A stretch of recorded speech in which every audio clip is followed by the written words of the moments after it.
Okay, part two. I promise it's not going to be as long as part one. You know I get ramped up on Teddy Roosevelt, guys. Part two. Let's look at William Howard Taft. Number one, I think that this is such a cool little diagram of William Howard Taft versus this one here of Teddy Roosevelt with his big stick. Check out William Howard Taft.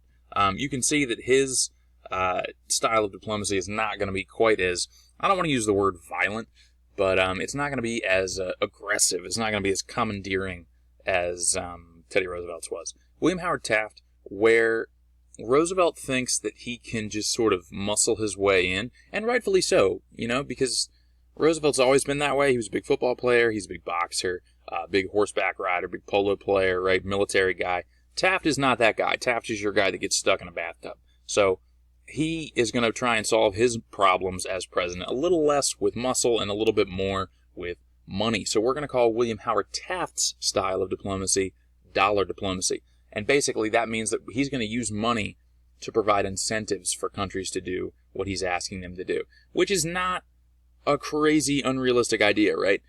His big, basically takeaway from dollar diplomacy is he's going to substitute dollars for bullets.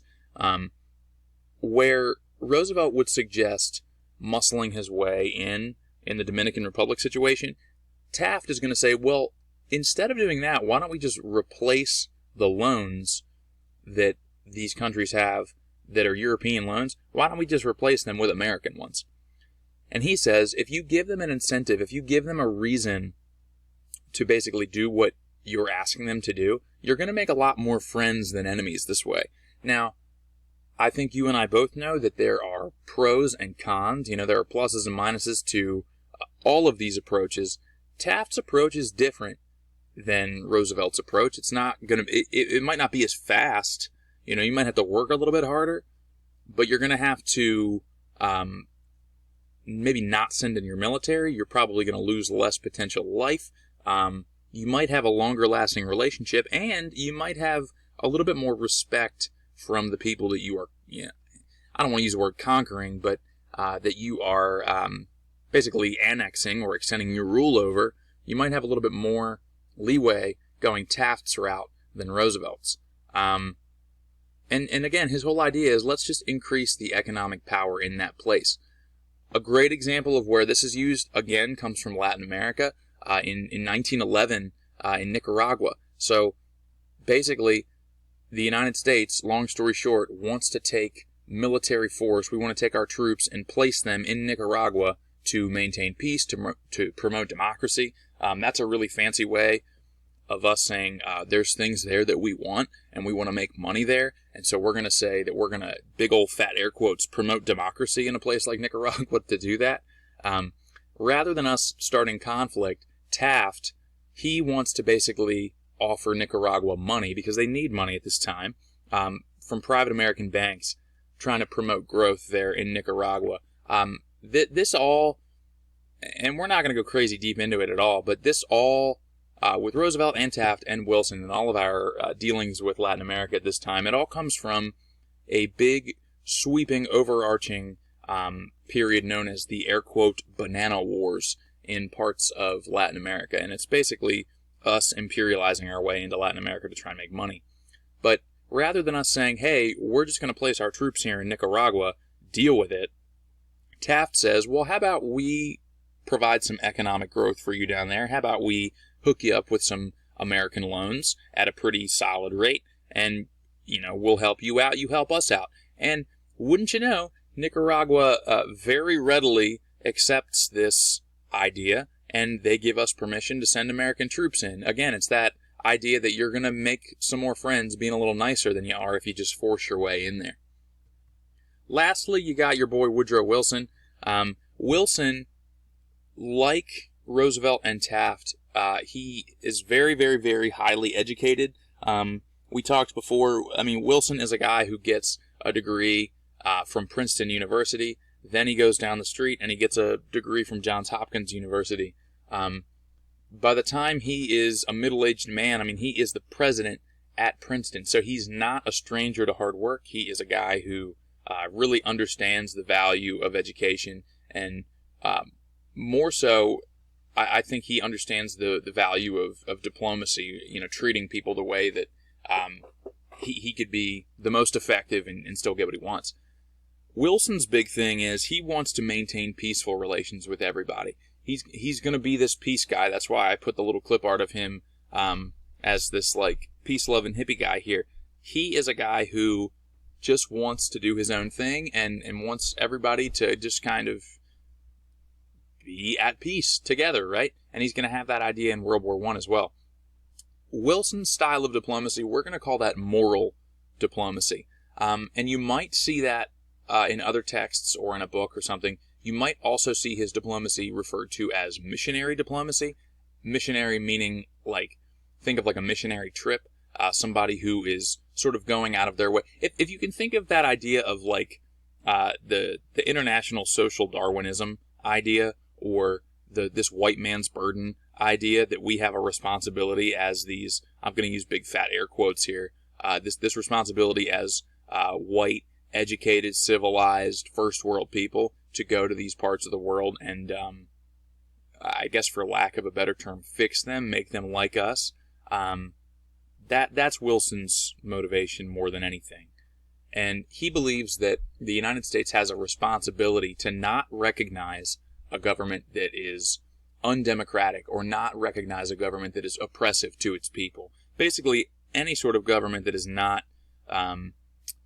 in the likeness of the United States in the way that we want to be seen anyway. I think you and I both know that we aren't always exactly that way, at least in terms of our history and the way that we treat our people.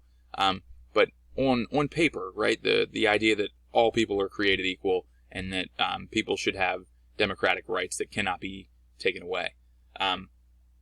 Where this gets used from Wilson's standpoint, we're going to take a look again for the third time in a row down to Latin America. This time, maybe not so far down, just down to Mexico.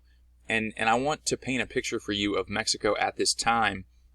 This is not all that far from the Mexico and the Texas that we're fighting with regard to the land that is now Texas. This is also not very far from the revolution that Mexico undergoes. In fact, in 1913 and 14, Mexico's, and they're in this position where they are, like a lot of Latin American countries, going through what's called a military coup, which is just a military overthrow of the previous government. Wilson's idea of moral diplomacy is he's going to sit there and basically watch as this man, Victoriano Huerta, comes out and with, by the way of military coup, basically takes Mexico for himself. And he's this guy who is an oppressive dictator who is not very kind to his people, does not honor their rights. Wilson obviously does not like Huerta, wants him removed, doesn't think anything good of him at all, but he can't just march in there and say, hey, you suck, you gotta go. He has to basically sit and wait for Huerta to do something wrong. He has to wait and basically keep an eye on Mexico, keep an eye on Victoriano Huerta, and wait for him to unlawfully do something. And that's exactly what happens. In a much longer story that we're not going to get into, there is a situation where there are U.S.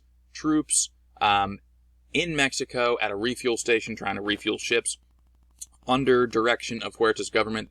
There are 9 American soldiers that basically get taken, unlawfully captured, right? And in my opinion, I think this is just done as like a flex on Huerta's part to try and show how strong he is, to try and make some sense of, look, I'm a really powerful guy, and try and just sort of, I don't know, I guess for lack of a better word, just kind of like strut his stuff as a new dictator. This is where Wilson will get involved. He basically uses the military at that point to go in and resolve this issue. But the big thing here with Wilson is he believes that we need to be the moral compass. He believes that we need to get involved in other countries, not because we want something from them, not because they owe us anything, but because he believes it is just the right thing to do. We have a moral obligation. We have this again, this like white man's burden sense of let's come in here and help people that are not like us become like us. And that's it. That was a quick one. That was part 2. So at this point, what you should know the difference on that note guide there to be of some help to you. You should know the difference between Roosevelt and his big stick diplomacy and Taft and his dollar diplomacy, and then Woodrow Wilson with his moral diplomacy. I think one of the first, I think it's assignment 1 or 2 of the upcoming week is going to be basically a practice round to see what you guys know and to try and identify what style of diplomacy matches with which president. So I hope this was helpful to you guys. Again, as always, I hope that you guys are doing well. I hope that you and your families are staying safe. I hope that you guys are basically staying sane in this crazy time in the spring where we are doing a lot of learning in a way that we have never done it before. So if you have any questions at all, please reach out. Please ask. I'm happy to help. And as always, stay safe and see you guys soon.